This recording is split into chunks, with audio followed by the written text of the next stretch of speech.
नमस्कार। आज हम एक बेहद दिलचस्प विषय की गहराई में उतर रहे हैं जो हमारे होने, हमारे अस्तित्व के बिल्कुल आधार से जुड़ा है। मूलाधार चक्र नमस्कार। लिखित रूप है, एक ट्रांसक्रिप्ट है जो बताता है कि ये चक्र क्या है और इसे कैसे जागृत किया जा सकता है। बिल्कुल सही। और ये समझना बहुत जरूरी है, जैसे कोई मजबूत इमारत उसकी नींव पर टिकी होती है ना? हाँ, या कोई बड़ा सा पेड़ अपनी जड़ों से ताकत लेता है, वैसे ही माना जाता है कि हमारे अस्तित्व की ऊर्जा, उसकी स्थिरता, उसका आधार ये मूलाधार चक्र ही है। मूलाधार नाम में ही इसका अर्थ छुपा है। मूल यानी जड़ और आधार मतलब नींव।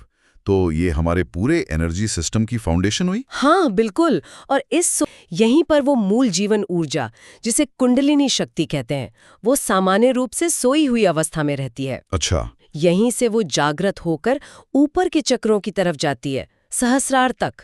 तो फिर आज का हमारा मकसद यही है कि इस मूलाधार चक्र के महत्व को ठीक से समझें, ये जानें कि अगर ये इम्बैलेंस्ड हो तो क्या होता है, और फिर इसे बैलेंस करने या एक्टिवेट करने के कुछ आसान तरीके जो बताए गए हैं उन पर बात करें। हाँ, चलिए शुरू करते हैं। तो चलिए इस जानकारी को परत दर परत खोलते हैं। शुरुआत करते हैं इसके लोकेशन और इम्पोर्टेंस से। मतलब शरीर में ये चक्र है कहाँ आखिर? हाँ, सबसे पहला सवाल यही आता है मन में। इस सामग्री में क्या जानकारी दी गई है इसके स्थान के बारे में? देखिए, मूलाधार चक्र हमारी रीढ़ की हड्डी के बिल्कुल सबसे निचले सिरे पर है। बिल्कुल नीचे। हाँ, उस एरिया में जिसे पेरिनियम कहा जाता है, मतलब जनेंद्रिय और गुदा के बीच की जगह। इसे हमारे फिजिकल और एनर्जेटिक दोनों तरह के अस्तित्व का एकदम बेस पॉइंट माना गया है। और जैसा आपने कहा कि कुंडलिनी शक्ति यहीं सोई रहती है, तो क्या इसका मतलब ये हुआ कि अगर ये चक्र, ये फाउंडेशन अगर शुद्ध या बैलेंस नहीं है तो इंसान की ऊर्जा एक तरह से फंसी रह जाती है? क्या ये टेक्स्ट इस बारे में कुछ कहता है? हाँ बिल्कुल, ये टेक्स्ट साफ कहता है कि जब तक किसी का मूलाधार चक्र शुद्ध और संतुलित नहीं होता, वो अक्सर मतलब दुनियावी सुखों में, भोग विलास की इच्छाओं में या कामुक विचारों में ही फंसा रह सकता है। ऐसा कहा गया है कि अगर ये चक्र बैलेंस्ड नहीं है तो व्यक्ति में सुस्ती आ सकती है, स्वार्थ की भावना बढ़ सकती है, असुरक्षा महसूस हो सकती है और भौतिक चीजों के प्रति बहुत ज्यादा लगाव, ऐसे नेगेटिव गुण हावी हो सकते हैं। और इसका असर तो फिर जिंदगी पर भी दिखता होगा, है ना? निश्चित रूप से। इस जानकारी के अनुसार ऐसे इम्बैलेंस से व्यक्ति जीवन में निराशा, असंतोष, दुख इनका अनुभव ज्यादा कर सकता है। एक तरह की जड़ता या नेगेटिविटी सी छा सकती है जीवन में, क्योंकि नींव ही कमजोर है। लेकिन फिर इसका दूसरा पहलू भी होगा। अगर ये चक्र संतुलित हो, सक्रिय हो, तब क्या पॉजिटिव असर होते हैं? तब तो स्थिति बिल्कुल पलट जाती है। टेक्स्ट बताता है कि एक बैलेंस्ड और एक्टिव मूलाधार चक्र व्यक्ति में एक पॉजिटिव एनर्जी भरता है, जीवन में उत्साह लाता है और विकास के नए रास्ते खोलता है। अच्छा। हाँ, जब ये चक्र संतुलित होता है तो जीवन में स्थिरता आती है, एक सुरक्षा की भावना बढ़ती है और व्यक्ति ज्यादा पॉजिटिव तरीके से आगे बढ़ पाता है। ये सच में जीवन की नींव को मजबूती देता है। ये तो हुई महत्व की बात। अब इसके प्रतीकों पर आते हैं। इस टेक्स्ट में एक 4 पंखुड़ियों वाले कमल का जिक्र है। इसका क्या मतलब है? हाँ, इसका एक सिंबॉलिक चित्र बताया गया है, 4 पंखुड़ियों वाला कमल। इस जानकारी के अनुसार ये 4 पंखुड़ियां शरीर की 4 मुख्य ऊर्जा नाड़ियों मतलब एनर्जी चैनल्स का प्रतीक है, जो इस चक्र के सेंटर में मिलती हैं। 4 नाड़ियां? जी, और यहाँ ये भी बताया गया है कि इन पंखुड़ियों से 4 खास बीज ध्वनियां निकलती हैं। बम, शम, शम, सम। ध्वनियां मतलब आवाजें? जी। और इनका क्या महत्व है? क्या ये सिर्फ सिंबल्स हैं या इनका कोई असल असर भी होता है? नहीं, ये टेक्स्ट कहता है कि इनका वास्तविक प्रभाव होता है। इन ध्वनियों के जो वाइब्रेशंस हैं वो मस्तिष्क और हृदय के कुछ खास हिस्सों तक पहुंचते हैं। अरे वाह! हाँ, इसलिए माना जाता है कि ये चक्र हमारे इमोशनल और मेंटल हेल्थ यानी दिल और दिमाग दोनों पर गहरा असर डालता है। इसीलिए इसके बैलेंस को इतना जरूरी माना गया है। ये तो बड़ी दिलचस्प बात है कि ध्वनियों का भी इतना गहरा कनेक्शन है। अच्छा, एक और प्रतीक का जिक्र है, नीचे की ओर इशारा करता हुआ त्रिकोण, एक ट्रायंगल। प्रतीक है कि कैसे कॉस्मिक एनर्जी ऊपर से नीचे की ओर आ रही है। मतलब ये ऊर्जा को रिसीव करने और उसे पृथ्वी तत्व से जोड़ने का प्रतीक है। ये स्थिरता और ग्राउंडेडनेस को दिखाता है। और इसका रंग लाल बताया गया है। लाल रंग ही क्यों? क्या रंगों का भी चक्रों से कोई खास कनेक्शन होता है? हाँ, हर चक्र का अपना एक खास रंग माना जाता है। इस टेक्स्ट के अनुसार मूलाधार चक्र का रंग गहरा लाल है। गहरा लाल। जी, लाल रंग को आमतौर पर शक्ति, ऊर्जा, जीवन शक्ति, गति, जागृति और विकास का प्रतीक माना जाता है। तो ये रंग इस चक्र की जो बेसिक नेचर है, उसकी वाइब्रेशन, उसकी एक्टिविटी, उसको दिखाता है। ये पैशन और जीने की जो बुनियादी इच्छा है, उसका भी प्रतीक है। और इसका संबंध किसी तत्व से भी जुड़ा गया है? जैसे हम जानते हैं कि पारंपरिक भारतीय दर्शन में शरीर 5 तत्वों से बना है। बिल्कुल। ये टेक्स्ट इसी बात पर जोर देता है। हमारा शरीर 5 तत्वों पृथ्वी, जल, अग्नि, वायु और आकाश से बना है। और मूलाधार चक्र का संबंध पृथ्वी तत्व यानी अर्थ एलिमेंट से बताया गया है। तो इसका मतलब ये हुआ कि पृथ्वी तत्व के जो गुण हैं, जैसे स्थिरता, मजबूती, जी हाँ, आधार देना, वे गुण हमारे अंदर इस चक्र के जरिए आते हैं। हाँ, टेक्स्ट इसी कनेक्शन की ओर इशारा करता है। पृथ्वी के गुण जैसे स्थिरता, धैर्य, सहनशीलता, सुरक्षा की भावना, जमीन से जुड़ा रहना यानी ग्राउंडेडनेस, ये सब मनुष्य के अंदर मूलाधार चक्र के संतुलन से जुड़े माने जाते हैं। जब ये चक्र संतुलित होता है तो व्यक्ति जीवन की मुश्किलों का सामना ज्यादा स्थिरता और धैर्य से कर पाता है। ये सब समझने के बाद अब सबसे अहम सवाल पर आते हैं। इसे सक्रिय या संतुलित करें कैसे? ये टेक्स्ट कहता है कि सिर्फ कुछ क्रियाएं कर लेना काफी नहीं, हमारे कर्म भी मायने रखते हैं। ये बात मुझे काफी जरूरी लगी। आपने बिल्कुल सही पॉइंट पकड़ा। इस टेक्स्ट में इस बात पे काफी जोर दिया गया है। इसमें बताया गया है कि अगर आप अपने मूलाधार चक्र को एक्टिवेट या बैलेंस करने की कोशिश कर रहे हैं, तो योग या ध्यान जैसी प्रैक्टिसेस के साथ साथ आपको अपने रोजमर्रा के कर्मों, अपने आचरण पर भी खास ध्यान देने की जरूरत है। मतलब हमारी नीयत, हमारे काम। हाँ, आपकी नैतिकता, ये सब आपके एनर्जी सिस्टम को प्रभावित करते हैं। लेकिन कर्मों के महत्व के साथ साथ कुछ खास ध्यान, मंत्र और योगासन की विधियां भी बताई गई हैं इसमें। तो पहले ध्यान विधि की बात करते हैं। टेक्स्ट में एक आसान सी ध्यान विधि का जिक्र है। उसे कैसे करना है, क्या आप थोड़ा विस्तार से बता सकती हैं, जैसा टेक्स्ट में बताया गया है? हाँ, इसमें एक बहुत ही सीधी और सरल ध्यान विधि बताई गई है। पहला स्टेप, हाँ, सबसे पहले एक आरामदायक स्थिति में बैठ जाएं। आप कुर्सी पर बैठ सकते हैं या जमीन पर आसन बिछाकर। सबसे जरूरी बात यह है कि आपकी रीढ़ की हड्डी सीधी रहे, झुकी हुई ना हो। ठीक है। दूसरा, ज्ञान मुद्रा बनाए।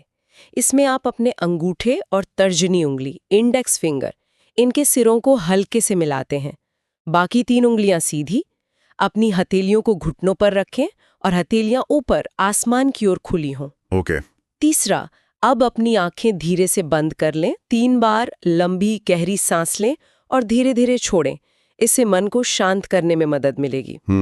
चौथा, इसके बाद अपना सारा ध्यान, अपनी पूरी चेतना पेरिनियम क्षेत्र पर ले जाएं, जैसा हमने पहले बात की, जननेंद्रिय और गुदा के बीच का स्थान जहां मूलाधार चक्र माना जाता है। ठीक है, फोकस वहां रखना है। जी।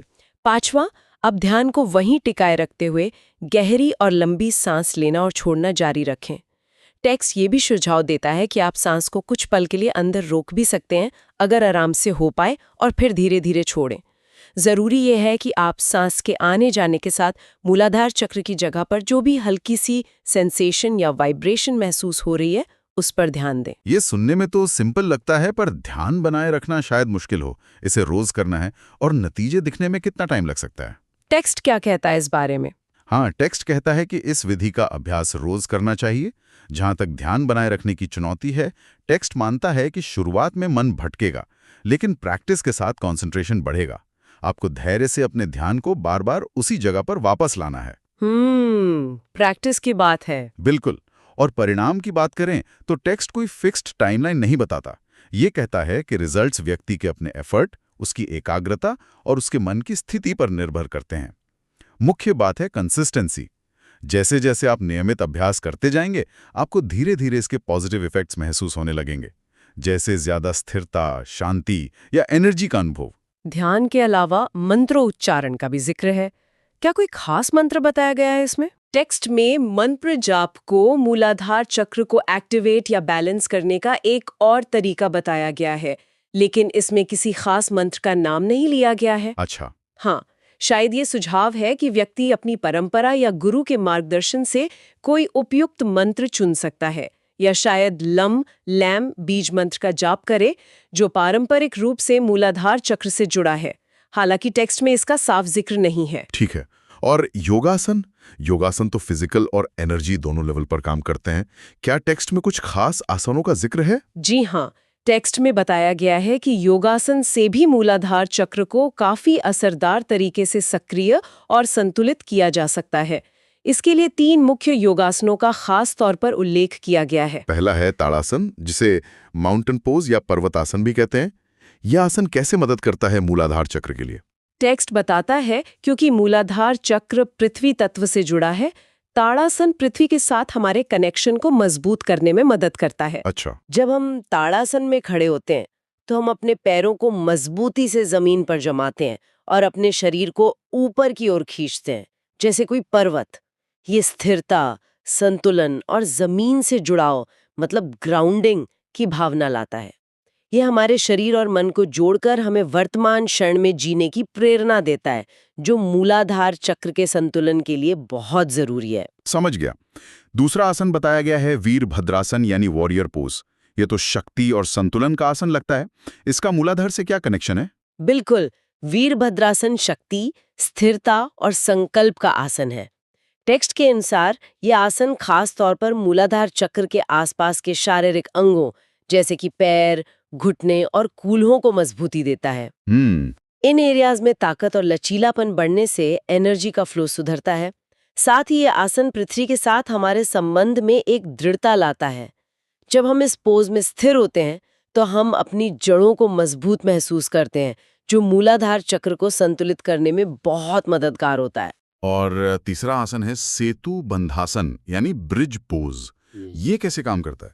सेतु बंधासन में हम लेटकर अपने कूल्हों को ऊपर उठाते हैं, जिससे शरीर एक पुल जैसा दिखता है। टेक्स्ट कहता है कि ये मुद्रा पैरों को मजबूती से धरती से जोड़े रखती है, जिससे ग्राउंडिंग बनी रहती है। अच्छा। साथ ही ये कूल्हों और रीढ़ के निचले हिस्से में खिंचाव पैदा करती है, जिससे मूलाधार चक्र के एरिया में एनर्जी का फ्लो खुलता है। टेक्स्ट के अनुसार ये आसन मूलाधार चक्र से उठने वाली एनर्जी को रीढ़ की हड्डी के जरिए ऊपर की ओर आसानी से फ्लो करने में मदद करता है। ये ऊर्जा के रास्ते को खोलने और उसे ऊपर की तरफ ले जाने में सहायक है। तो ये थे कुछ तरीके, ध्यान, संभवतः मंत्र और 3 खास योगासन। अब मान लीजिए कोई इन अभ्यासों को करता है और उसका मूलाधार चक्र सक्रिय होने लगता है, तो अनुभव कैसा होता है? टेक्स्ट इसके लक्षणों के बारे में क्या बताता है? टेक्स्ट कुछ संभावित अनुभवों का जिक्र करता है। फिजिकल लेवल पे ये बताता है कि मूलाधार चक्र की सक्रियता के साथ व्यक्ति को शरीर के अलग-अलग हिस्सों में, खासकर पैरों में, रीढ़ के निचले हिस्से या पेरिनियम एरिया में झुनझुनी, कंपन या गर्माहट सी महसूस हो सकती है। अच्छा, क्यों? इसका कारण ये बताया गया है कि क्योंकि ये पहला चक्र है और यहीं से ऊर्जा ऊपर उठना शुरू करती है, तो इसके खुलने पर ऊर्जा अपना स्थान बदलकर पूरे शरीर में फैलने लगती है। ये एनर्जी फ्लो का एक शुरुआती संकेत हो सकता है। ये तो वे शारीरिक अनुभव। क्या व्यवहार, सोच या भावनाओं में भी कुछ बदलाव आ सकते हैं? हाँ, यहाँ टेक्स्ट एक बहुत ही दिलचस्प बदलाव का जिक्र करता है। ये कहता है कि जैसे जैसे मूलाधार चक्र संतुलित और सक्रिय होता है, व्यक्ति खुद को प्रकृति के प्रति मतलब नेचुरली ज्यादा आकर्षित महसूस कर सकता है। प्रकृति की तरफ? हाँ, उसका मन भौतिकता की अंधी दौड़ से हटकर जमीनी, वास्तविक और सरल चीजों की ओर ज्यादा खिंचने लगता है। सादा जीवन, शांत माहौल, प्रकृति के साथ समय बिताना, ये सब ज्यादा अच्छा लगने लगता है। तो एक तरह से कहें तो व्यक्ति अपनी जड़ों की ओर लौटता है, प्रकृति की ओर। हाँ, टेक्स्ट का इशारा कुछ इसी तरफ है। जैसे पेड़ अपनी जड़ों से जुड़कर ही फलता फूलता है, वैसे ही शायद इंसान भी अपनी ऊर्जा की जड़ यानी मूलाधार को संतुलित करके प्रकृति और जीवन की सरलता से ज्यादा जुड़ाव महसूस करने लगता है। नींद के बारे में भी कुछ बताया गया था। क्या नींद पर भी इसका कोई असर पड़ सकता है? हाँ, टेक्स्ट इस संभावना का भी उल्लेख करता है कि नींद के पैटर्न में कुछ बदलाव आ सकता है। बदलाव? कैसा बदलाव? देखिए, जब ऊर्जा इस चक्र से जागृत होकर ऊपर की ओर बहना शुरू करती है, तो शरीर और मन दोनों में कई तरह के एडजस्टमेंट्स होते हैं। इस प्रक्रिया के कारण टेक्स्ट कहता है कि कुछ लोगों को शुरुआत में थोड़ी बेचैनी महसूस हो सकती है, जिसकी वजह से शायद जल्दी नींद ना आए या नींद बीच में टूट जाए। अरे, ये सुनकर तो कोई भी चिंता कर सकता है। हाँ, लेकिन टेक्स्ट तुरंत ये भी कहता है कि इससे घबराने की जरूरत नहीं है। ये आम तौर पर एक टेम्परेरी फेज होता है। अच्छा, मतलब ये नॉर्मल है? हाँ, जैसे ही ऊर्जा अपना सही रास्ता खोज लेती है और शरीर तथा मन इस नए एनर्जी लेवल के साथ एडजस्ट हो जाते हैं, नींद का पैटर्न नॉर्मल हो जाता है, बल्कि कई बार तो पहले से बेहतर और गहरा हो जाता है। इसे प्रक्रिया का एक स्वाभाविक हिस्सा माना जा सकता है। ठीक है, तो अगर हम इस पूरी चर्चा को समेटें तो मूलाधार चक्र हमारे अस्तित्व की वो नींव है जिसका संतुलन हमारे शारीरिक स्वास्थ्य, मानसिक स्थिरता, ऊर्जा के स्तर और यहाँ तक कि जीवन के प्रति हमारे नजरिए को भी गहराई से प्रभावित करता है। बिल्कुल सही कहा।